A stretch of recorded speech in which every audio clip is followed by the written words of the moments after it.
Daniel Carter woke up at 5:30. Every morning like he had done for the past 6 months since. Finding her, the sun had not yet risen over the Oregon coast when he packed his small cooler with fresh salmon from the market, some apples, and leftover chicken from last night's dinner. His apartment was small and quiet. The kind of place where a man could think without interruption. He worked as a maintenance worker at the state park near the cliffs. A job that paid enough for rent and food with a little left over. Most people thought his life was simple and maybe boring. But Daniel liked it that way. He drove his old truck down the coastal road, watching the gray morning sky begin to turn purple at the edges. The park would not open for another 3 hours, which gave him plenty of time for his morning visit 6 months ago. He'd been checking the old cave systems along the beach for storm damage when he heard a sound like breathing. Deep and slow, what he found in the largest cave made him freeze in place. A creature lay curled against the back wall. Scales that might have once been gold, but now looked faded and dull. She was huge, easily the size of his truck, with wings folded against her sides that had tears in the thin membrane between the bones. Her head lifted when she sensed him, and eyes that glowed like old amber fixed on his face. Daniel should have run. He should have called someone, the police or maybe animal control. Instead, he noticed how thin she looked, how her ribs showed through her scales, how she moved like every breath hurt. She reminded him of the old dog he had found as a kid. The one everyone said was too far gone to save, but he had tried anyway. That dog lived another 5 good years. The creature watched him back away slowly, not threatening. Just tired. Daniel went home that day and could not stop thinking about her the next morning. He brought fish. She did not eat it while he watched, but when he returned the following day, the fish was gone. This became his routine every morning before work. He brought food at first. She would not eat until he left. But after a few weeks, she began eating while he sat near the cave entrance. He started talking to her, feeling foolish at first, but the cave was quiet and she seemed to listen. He told her about his day, about the tourists who left trash everywhere, about the seals that played in the surf. Sometimes he read to her from the books he borrowed from the library, mostly adventure stories and nature guides. After 3 months, she made a sound that was not quite a purr, but close enough. Eyes seemed brighter, and she moved with less pain. Daniel started researching large reptile care online, trying to figure out what she needed. The websites about lizards and snakes were not exactly helpful when dealing with something the size of a car. But he learned about temperature regulation and dietary needs. He brought warming blankets that he plugged into a small generator he hauled into the cave. She allowed him to drape them over her back. And that night he heard her make that almost purring sound again. His co-workers at the park thought he was eccentric. Still feeding your big lizard, they would joke. Daniel never corrected them, never explained that she was so much more than a lizard. There was an intelligence in those amber eyes, an awareness that made him certain she understood him when he spoke. He worried about her constantly. What if poachers found her? What if she got sick? And he could not help. What if she was the last of her kind, and he was watching her slowly die despite his best efforts? These thoughts kept him awake some nights. This particular morning was special because he had managed to get fresh tuna from the dock, the kind that cost him more than he usually spent. But her favorite fish was tuna. He parked his truck in the maintenance area and carried the cooler down the rocky path to her cave. Sun was just starting to paint the sky pink and orange. Morning. Old girl, he called softly as he approached. She lifted her head immediately, recognizing his voice and footsteps. Daniel smiled despite the chill in the air. She looked stronger today, her eyes more alert. He unpacked the tuna and set it on the flat rock he used as her feeding station, then added the apples and chicken around it. Got you something special today, he said, settling onto his usual spot on a smaller boulder near the entrance. The fisherman at the dock said this tuna was caught fresh yesterday morning. Still had the ocean cold in it when I bought it. She moved toward the food with more grace than she had shown in weeks. Her claws clicked on the stone floor of the cave. Daniel watched her eat. Noting how much better her appetite had become, when she finished, she moved closer to him than usual. Close enough that he could feel the warmth radiating from her scales. He reached out slowly. Telegraphing his movement, she had let him touch her a few times before. But he never took it for granted. His hand settled on her snout, and the scales felt smooth and warm under his palm. "You are doing so much better," he said quietly. "When I first found you, I thought maybe I would just be here to make sure you were not alone at the end. But look at you now. You are getting stronger every day." She made that rumbling sound again, and he could swear she was pleased. What Daniel did not know, could not know, was that he was not alone in the cave, hidden by technology far beyond human understanding. A group of observers watched his every move. They had been watching for 6 months, recording everything, debating among themselves what to do. Some were insectoid, with multiple eyes that tracked Daniel's movements. Others were reptilian, their scales patterned in colors. Earth had no names for all of them, wore what could only be described as formal business attire. Though the styles were alien, at the center of their group stood Vex, whose species had no direct translation in human language, but whose role was clear. He was a lawyer. Beside him was Commander Duran, head of security, whose hand never strayed far from weapons Daniel could not see. They watched as Daniel pulled out a thermos and poured himself coffee, sipping it while he told the dragon about a baby seal he had seen learning to swim yesterday. "He continues to show no awareness of her importance," Vex said, his translator rendering the clicking sounds into words his colleagues could understand. "No attempt to exploit. No recognition of her value." Commander Duran crossed his arms, which given his species involved folding 4 limbs rather than 2. "The matriarch has shown more improvement in these 6 months than in the previous 2 years combined. His presence is beneficial. The assembly will not see it that way," another observer said. "They will claim she has lost her capacity to reason if she continues to accept charity from a primitive." "He does not see it as charity," Vex observed. "Watch how he speaks to her. He believes he has found a friend," on their screens. Daniel was now reading from a book about ocean currents, his voice steady and warm. The dragon they called Matriarch Keshrith, former supreme arbitrator of the Galactic Council, rested her head near his feet and closed her eyes. "This cannot continue indefinitely," Commander Duran said. "Chancellor Vorn has filed the competency challenge. They will arrive within the week to assess her, and when they see this," Vex gestured at the screen showing the peaceful scene, "they will declare her unfit. Then we must prepare," another voice said. "The matriarch chose him, and we are bound to honor her choices, even if those choices seem inexplicable," Vex said in the screen. Daniel checked his watch and stood reluctantly. "I have got to get to work," he told the dragon, "but I will be back tonight after my shift. I am thinking about bringing some of those mangoes you seemed to like last time." He gathered his things, gave her scales one last gentle pat, and walked back up the path to his truck.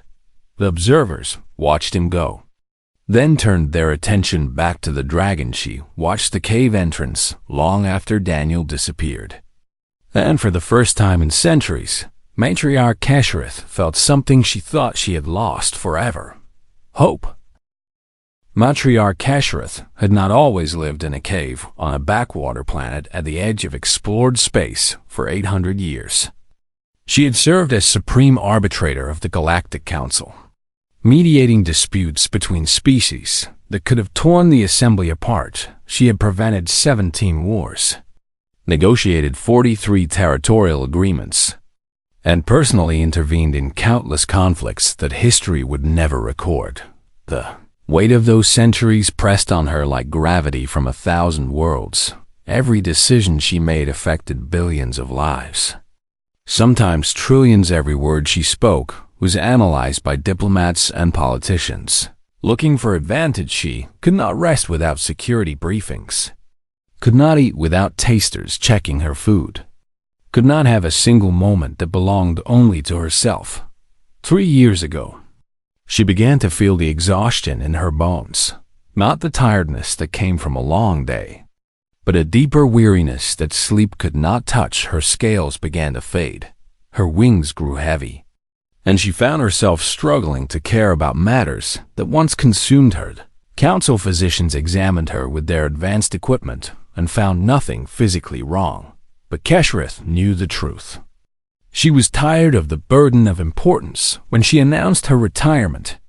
The political shockwaves rippled across the galaxy. Dozens of species jockeyed for position to replace her, each seeing her departure as an opportunity. Her estate, accumulated over centuries of service, became the subject of intense scrutiny. Various factions tried to curry favor, offering her luxury retirement on paradise worlds. She refused them all. What she wanted, what she desperately needed, was to be left alone. She wanted to die in peace, away from the politics and maneuvering that had consumed her life.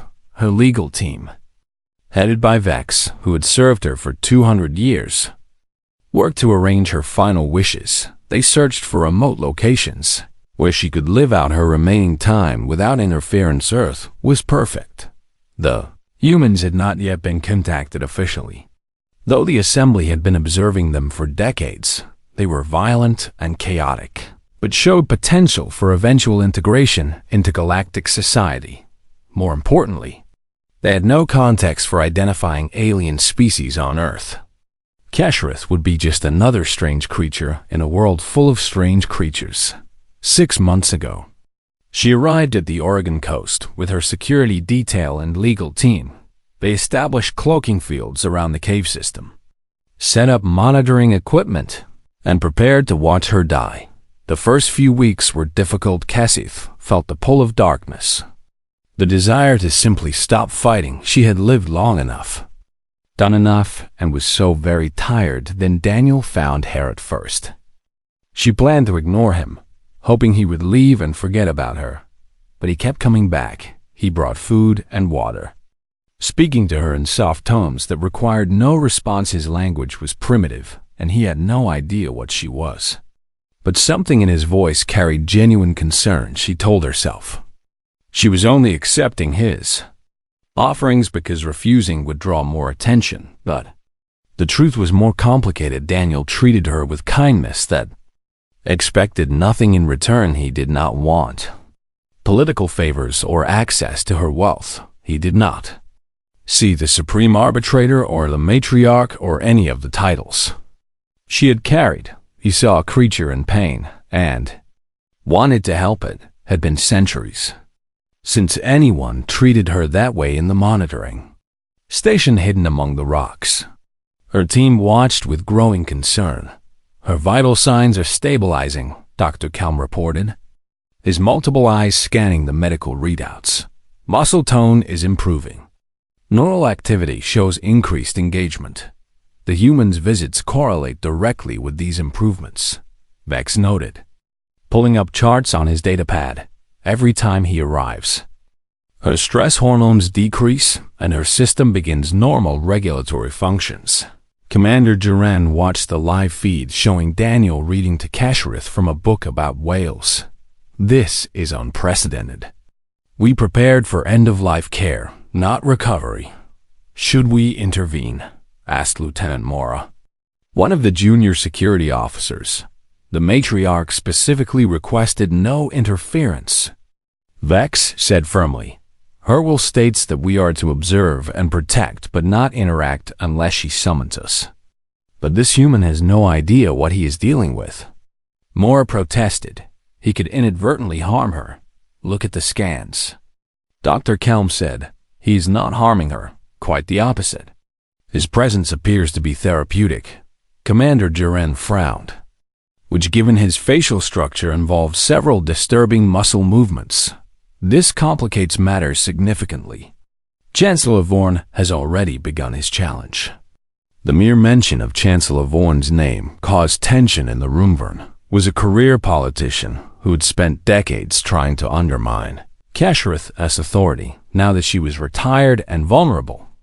He saw his opportunity. His legal team had filed a competency challenge with the Assembly, claiming that Kesharith was no longer capable of managing her own affairs. If successful, he would gain control of her estate, and more importantly, her political influence. The evidence he planned to present was damning from a galactic perspective. The former supreme arbitrator living in a cave, accepting charity from a primitive species, showing no interest in maintaining her status. When will Vaughn arrive? Vex asked. 3 days, Commander Jiren replied. He has secured emergency assessment authority from the Assembly. We cannot refuse him access. The matriarch will not appreciate the intrusion, the Archelm said quietly. She came here to escape exactly this kind of political maneuvering. Vex watched the screen where Daniel was now showing Kesharith pictures on his primitive communication device, explaining something about his co-workers. We need to prepare her. She must understand what is coming. She has been avoiding our communication requests for weeks. Commander Jiren said. She knows we are here but chooses to pretend otherwise. Then we must respect her choice until Vaughn forces the issue. Vex decided. Continue monitoring. Document everything. We will need evidence of her mental competency. The team returned to their duties. But the worry was evident. They had served Kesharith for decades, some for centuries. They knew her moods, her patterns, her capabilities. What they were seeing now was not diminished capacity. It was something more complex. She had chosen this strange existence with this primitive human, and that choice itself demonstrated the independence of mind they needed to prove. But would the Assembly see it that way that evening? Daniel returned as promised with mangoes. Kesharith ate them delicately, clearly enjoying the sweet fruit. You know, Daniel said, settling into his usual spot. I have been thinking about getting you some kind of heater for the cave. The weather forecast says a storm is coming next week, and I worry about you getting cold. He pulled out his phone to show her the weather app. Pointing at the screen, see these clouds. They mean rain, probably lots of it. And I know you have got those scales, but I still worry. Kesharith made the rumbling sound that Daniel had learned meant contentment in the monitoring station. Vex made a note in his files. Subject shows clear communication with human. Demonstrates understanding of weather patterns and acceptance of offered comfort measures. This indicates intact cognitive function and reasoning ability. But he knew it would not be enough for Vaughn. Chancellor would argue that accepting help from a primitive was itself evidence of impairment. They would need something more. Something that proved beyond doubt that Kesharith was making informed choices. Commander, Vex said slowly. An idea forming. What are the protocols for first contact scenarios? Jiren looked up sharply. You cannot be serious. Earth is not scheduled for official contact for another 15 years at minimum. But if circumstances force the issue, Vex pressed. If the human becomes aware of galactic civilization through no fault of ours, then protocols allow for limited disclosure. Jiren admitted reluctantly, but the Council will not be pleased. The Council can lodge their complaints after we save the matriarch's independence. Vex said on the screen. Daniel was tucking a blanket around Kesharith, treating her with the care someone might show a beloved pet. Neither the human nor the dragon knew that their quiet friendship was about to collide with galactic politics. Neither knew that in 3 days everything would change. But in that moment, in the cave with the sound of the ocean outside, Kesharith felt something she had not felt in years. Peace. The storm Daniel worried about arrived 2 days early, with winds that bent the coastal trees and rain that turned the beach paths into rivers of mud. Daniel called in sick to work, something he rarely did because he could not stop thinking about her alone in the cave. He loaded his truck with extra blankets, battery-powered heaters, and enough food for several days in case the roads became impassable.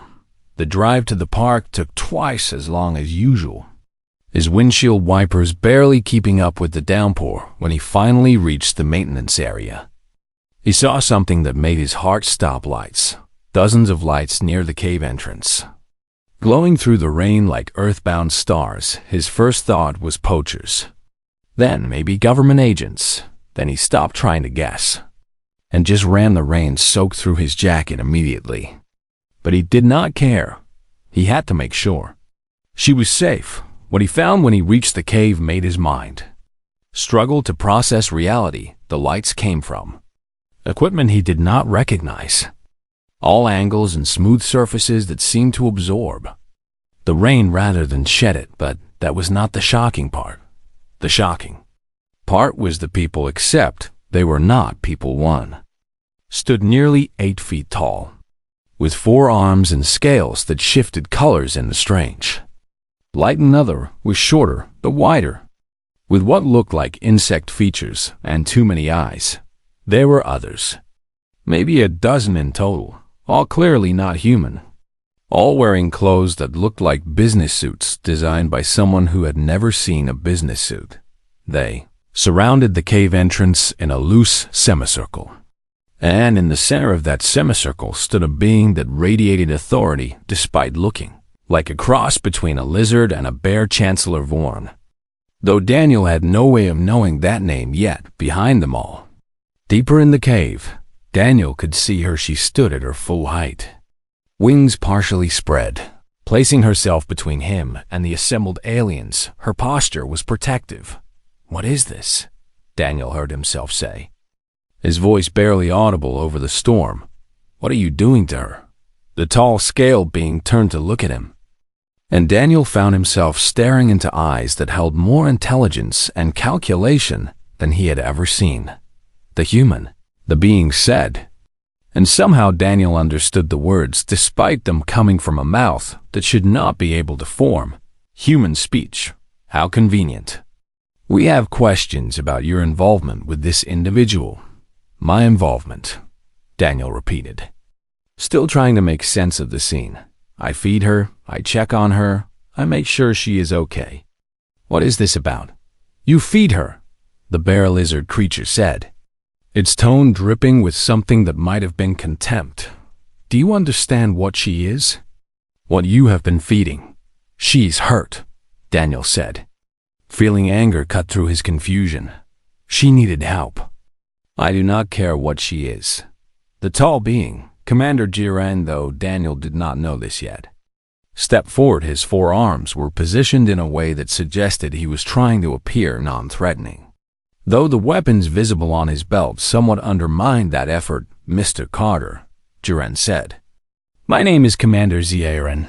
These are my associates. We need to speak with you about your interactions with Matriarch Keshereth." "Matriarch," Daniel said. The title felt strange in his mouth. "Is that her name?"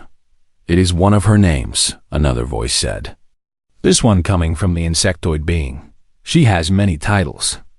Supreme Arbitrator, Voice of the Council, Keeper of the Peace. She is one of the most important individuals in galactic civilization." Daniel looked past them to where she stood watching. "You never told me," he said to her, not caring if she could understand. The bear lizard creature, Chancellor Vorn, made a sound that might have been a laugh. "She cannot tell you anything meaningful. Her capacity to reason has clearly deteriorated. Look at her living conditions. Look at her acceptance of charity from a primitive species." "Do not call him that," a new voice said. This voice was weak but clear, translated by devices. Daniel could now see floating near the speakers. It was her voice, Keshereth, speaking for the first time in his presence. Daniel felt his knees go weak. "She speaks," he whispered. "Of course I speak," Keshereth said, her amber eyes fixed on Vorn. "I have simply chosen not to waste words on those unworthy of hearing them." Vorn's expression, alien as it was, clearly showed displeasure. "You prove my point. Matriarch, you hide in a cave. You accept food from a species that has not even achieved interstellar travel. You demonstrate no interest in your duties or your legacy. I have no duties. Keshrith replied. I retired. I chose to live my final years in peace. That choice does not indicate mental incompetence. Final years, Vorm pounced on the phrase. You speak of dying. Yet your medical scans show improvement. Why improve if you wish to die? Unless you are too confused to understand your own desires. The insectoid being, Vex, stepped forward with datapads in several appendages. Chancellor Vorn. The matriarch's improvement correlates directly with Mr. Carter's care. This demonstrates her choice to accept help is working in her favor. Or it demonstrates that she is being manipulated by a clever primitive. Vorn countered. Humans are known for their deceptive capabilities. Daniel finally found his voice again. I am not manipulating anyone. I did not even know she could talk until 30 seconds ago. Exactly, Vorn said triumphantly. You admit ignorance. How can you provide appropriate care when you do not even understand what she is? I know she was hurting, Daniel said, his voice growing stronger. I know she needed help. I know she is better now than when I found her. What else do I need to understand? You need to understand that she is not yours to care for, Vorn said coldly. She belongs under proper supervision, with medical facilities and staff who comprehend her needs. I belong to myself, Keshrith said, her voice carrying power that made several of the observers step back. I chose this place. I chose this existence. I chose to accept kindness from someone who sees me as an individual rather than a political asset. You are not thinking clearly, Vorn insisted. The Assembly has granted me authority to assess your mental competency. If you cannot pass the evaluation, you will be placed under conservatorship for your own protection. Whose protection? Keshrith asked. Mine or yours? How much of my estate have you already promised to your allies? Chancellor, the accusation hung in the storm-wet air. Daniel watched the exchange, feeling completely out of his depth, but unwilling to leave whatever was happening. She needed support. The evaluation will proceed, Vorn said. Ignoring the question, you will answer a series of questions designed to assess cognitive function. If you fail, control of your affairs will transfer to an appointed conservator. And let me guess, Vex said dryly. You have already nominated yourself for that position. I am the obvious choice. Vorn replied without shame. I have the political experience to manage her legacy properly. This is wrong, Daniel said. Everyone turned to look at him. He swallowed hard, but continued. I do not know anything about your politics or your laws, but I know that you cannot force someone to live a certain way just because you think you know better. This does not concern you. Human, Vorn said dismissively. He has more right to speak than you do. Keshrith said. He has shown me more genuine care in 6 months than the Assembly showed in 800 years. Sentiment, Vorn waved a clawed hand. Emotion is not a substitute for proper judgment. The evaluation begins now. He pulled out a device and activated it, projecting images and text into the air between them. First question. Recite the Treaty of Kestar in its original language. That treaty has 17,000 words in a language Earth has never heard. Vex protested. The test is culturally biased. The test is standard, Vorn said. Matriarch, please begin. Keshrith looked at the projected text, then at Daniel, then back at Vorn. No, she said simply. Refusing to answer is the same as failure. Vorn warned. I am not refusing because I cannot answer. Keshrith said. I am refusing because the test is designed to measure my value to the Assembly, not my capacity to make decisions about my own life. The law does not care about your philosophical objections. Vorn said. Failure to complete the assessment means automatic conservatorship. Daniel stepped forward, rain still streaming down his face. Wait, just wait. You are telling me she has to prove she is smart enough by remembering some treaty. But what about all the things she remembers about our conversations? What conversations? Warren asked. Tell him. Daniel said to Keshrith. Tell him what we talked about yesterday. Keshrith's eyes seemed to brighten. You told me about the seal pup learning to swim. How it kept getting tumbled by the waves, but kept trying. You compared it to your first attempts at surfing when you were 12 years old in California. And the day before, Daniel prompted, you read from a book about ocean currents. Chapter 7 about the Antarctic circumpolar current. You stopped twice to explain concepts you thought I might not understand, though I understood perfectly.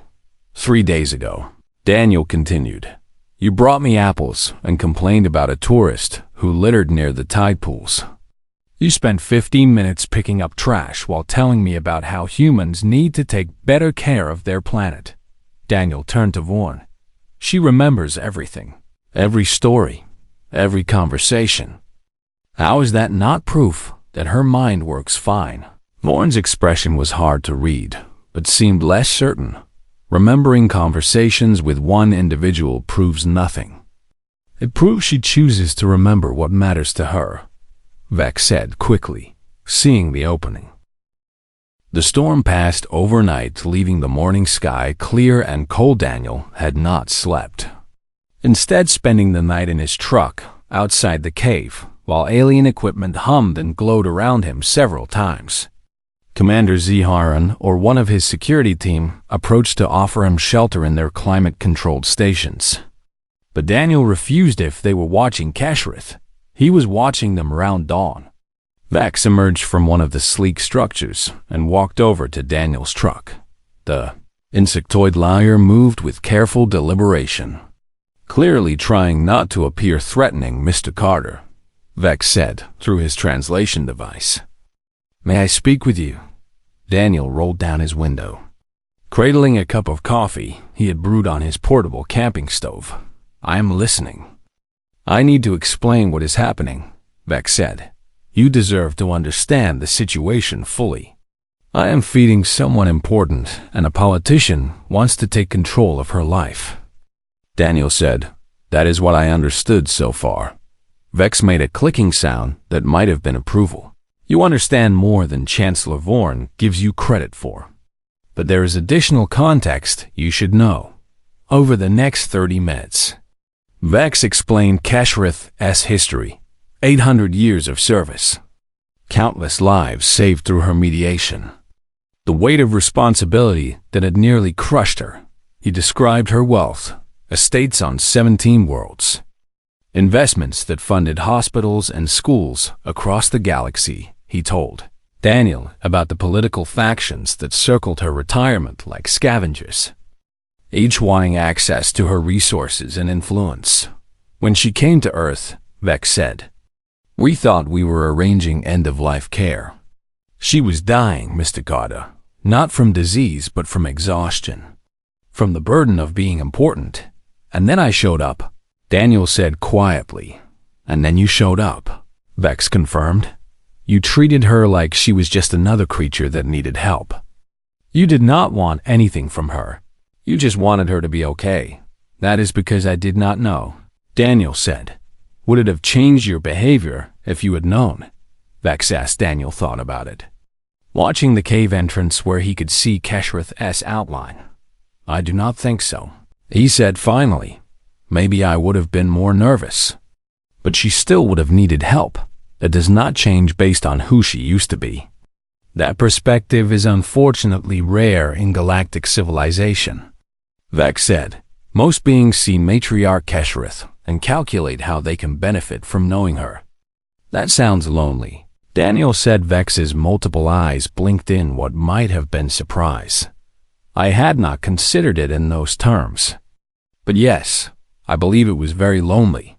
So what happens now? Daniel asked. The tribunal arrives in 2 hours. Vex explained. They will assess whether the matriarch has the mental capacity to make her own decisions. If they determine she does not, Chancellor Vorn will be appointed conservator, and he will make her go back to the life that was killing her. Daniel said, most likely. Vex admitted. He will argue it is for her own good. That she needs proper care and facilities. What she needs is to be left alone. Daniel said firmly, that is what I need you to help me prove. Vex said, the tribunal will question you about your interactions with her. They will want to know if you coerced or manipulated her in any way. I brought her fish, Daniel said flatly. I talked to her. I read her stories. How is any of that manipulation? It is not, Vex said. But Vaughn will try to paint it as such. He will suggest that humans are cunning, that you identified a vulnerable alien and exploited her loneliness. That is garbage, Daniel said angrily. I agree completely, Vex said. But you must remain calm when they question you. Anger will be interpreted as defensiveness. Daniel took a deep breath. Forcing himself to relax, what do you need me to do? Tell the truth, Vex said simply. Explain how you found her. Why you helped her. What your relationship has been. The more genuine and unrehearsed you are, the better. I can do that, Daniel said. Good, Vex said, then hesitated. Mr. Carter, may I ask you a question? Sure. Why you care so much? Vex asked. You have only known her for 6 months. You thought she was just an animal. You owe her nothing. Yet you stayed through the storm. You are here now defending her. Why? Daniel was quiet for a moment, staring at his coffee. When I was a kid, he said finally. Maybe 8 or 9, I found a dog in a ditch. Old thing, half-starved, covered in fleas. Everyone said it was hopeless, that we should just put it out of its misery. He paused, remembering that my mom said that every living thing deserves someone to care whether it lives or dies. She said that being kind costs you nothing but means everything to the one receiving it. We nursed that dog back to health. He lived another 5 years, good years, and when he finally died, he was warm and fed and loved. My mom said that was all any of us could hope for in the end. Vex was silent for a long moment. Your mother sounds wise. She was. Daniel said. She died when I was 16. Cancer, but I remember what she taught me. The matriarch chose well when she chose to trust you. Vex said quietly. The sound of approaching engines interrupted them. 3 large vehicles that looked like they were designed by someone who understood aerodynamics, but not wheels appeared over the horizon. Floating above the ground. The tribunal, Vex said. Remember, stay calm, tell the truth, and trust that justice will prevail. And if it does not, Daniel asked, then we find another way, Vex said grimly. The vehicles settled near the monitoring stations, and beings of various species emerged. At the center was a tall, elegant creature with features that reminded Daniel of a deer crossed with a bird. She carried herself with obvious authority. That is Arbiter Teshka, Vex explained. She is fair but strict. She will not be swayed by emotion or politics. Only evidence. Chancellor Vorn emerged from his own shelter. Looking fresh and confident, he had spent the night preparing his case while Daniel sat in his truck. The Arbiter's assistants began setting up equipment, creating a formal space with seating areas and recording devices within 20 minutes.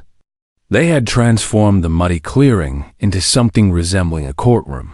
This tribunal is convened to assess the mental competency of Matriarch Keshereth, Arbiter Teshka announced, her voice carrying clearly despite the open space. Chancellor Vorn has challenged her fitness to manage her own affairs. We will hear evidence and testimony before making our determination. Keshereth emerged from the cave. Moving with more grace than Daniel had seen before, she positioned herself in the designated area. Her head held high. Matriarch, the Arbiter said respectfully. Do you understand why we are here? I understand perfectly. Keshereth said. Chancellor Vorm believes that choosing peace over politics indicates mental deficiency. That is a simplification. Vorm protested. I believe that living in a cave and accepting charity from a primitive species indicates you are not thinking clearly.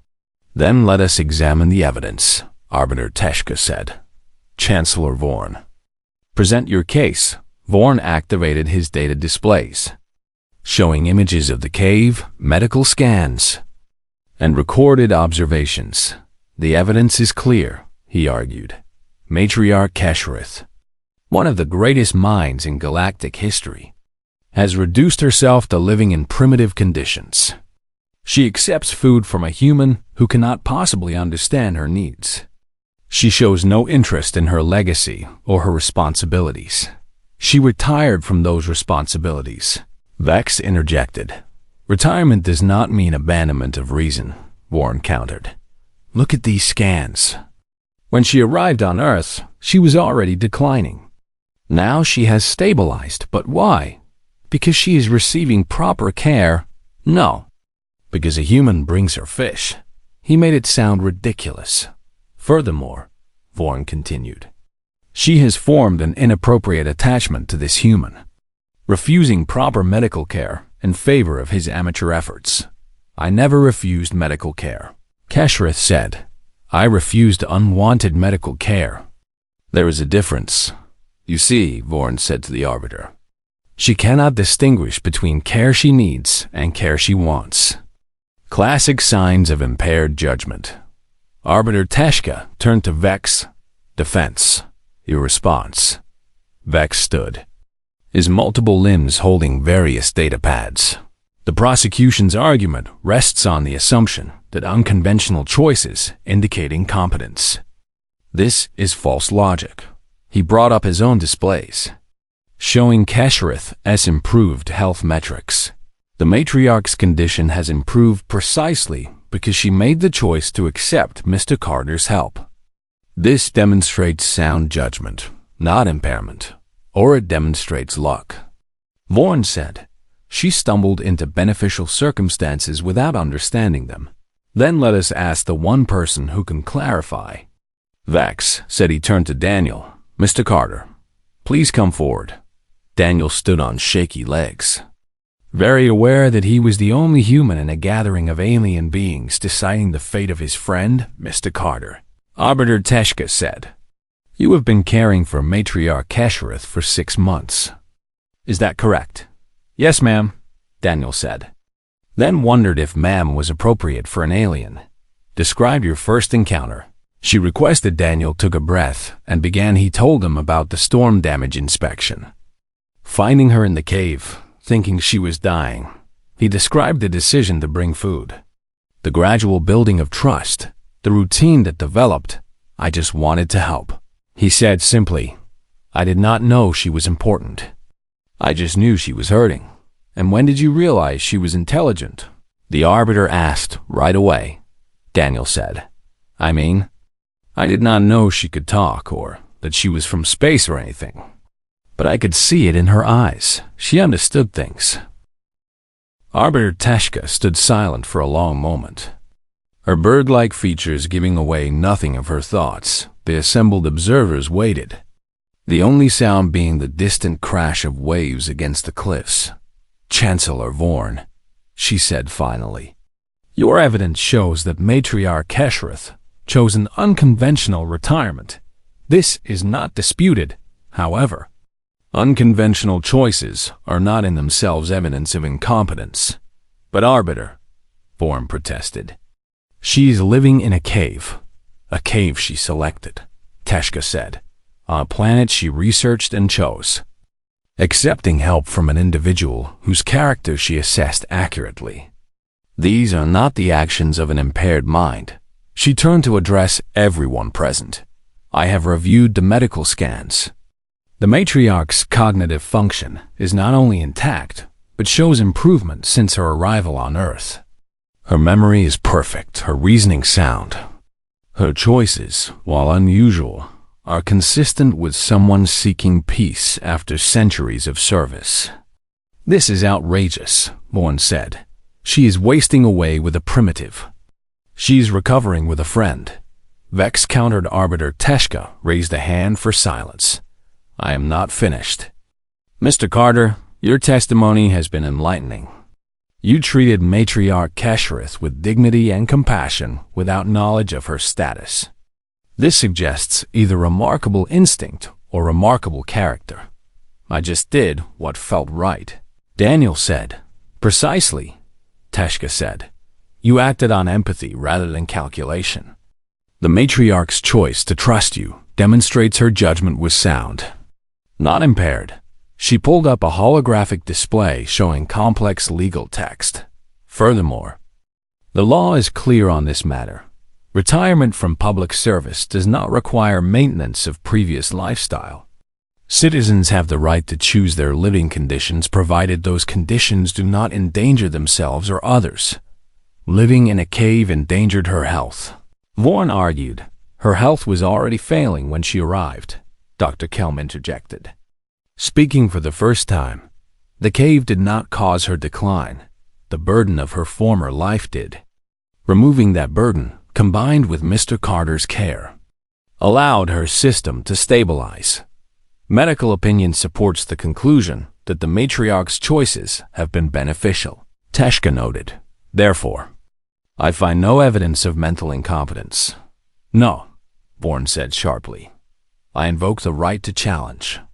Demand a formal cognitive assessment. Very well, Teshka said. Matriarch Keshereth. Are you willing to undergo evaluation? Keshereth looked at Daniel. Then, back at the Arbiter, I will answer questions, but only if they are relevant to my capacity to make personal decisions, not my ability to recite political treaties. I no longer have any obligation to remember. Fair terms.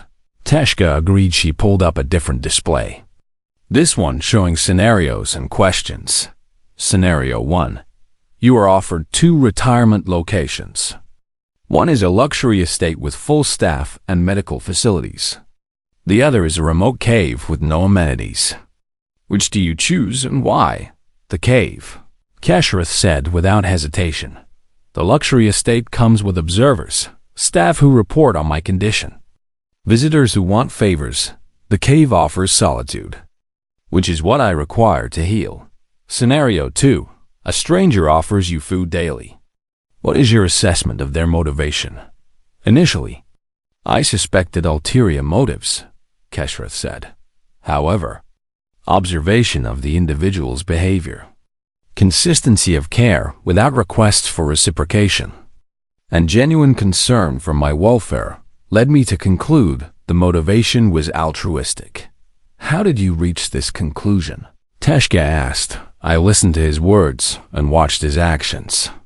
He spoke to me as a friend, not a resource. He brought supplies based on weather forecasts and seasonal changes.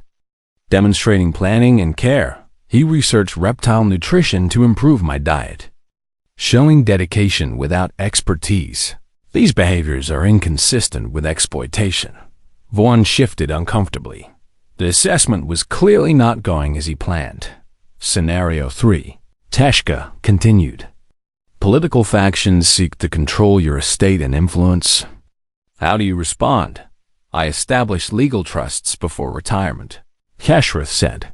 My estate is already allocated to charitable causes, educational institutions, and medical research.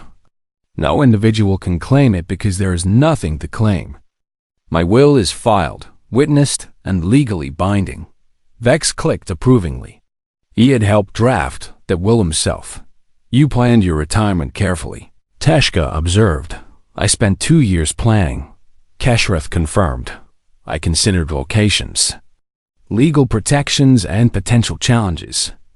Earth was selected because humans are not yet part of galactic politics, meaning I could exist here without political complications.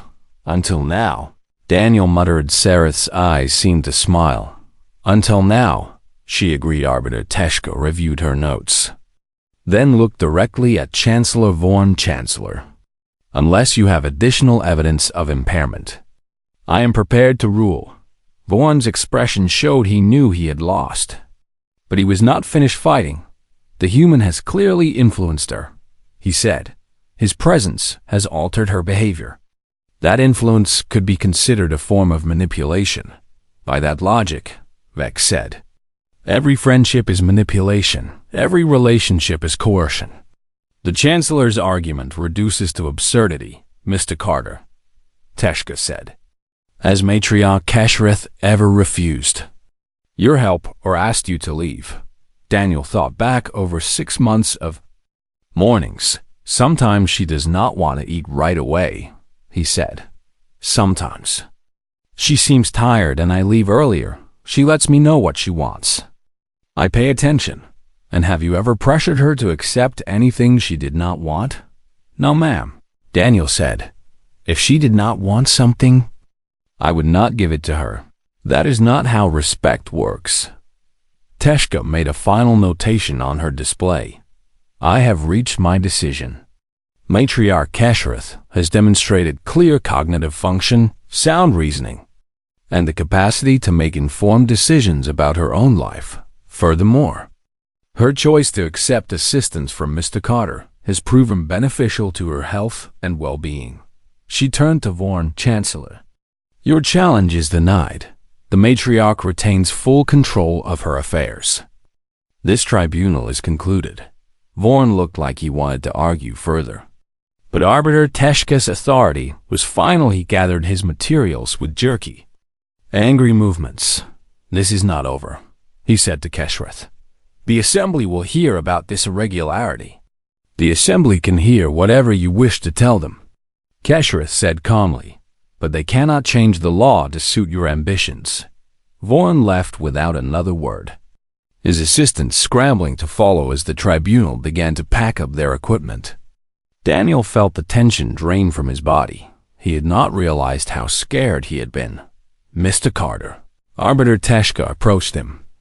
May I speak with you privately? Sure, Daniel said, following her a short distance from the others.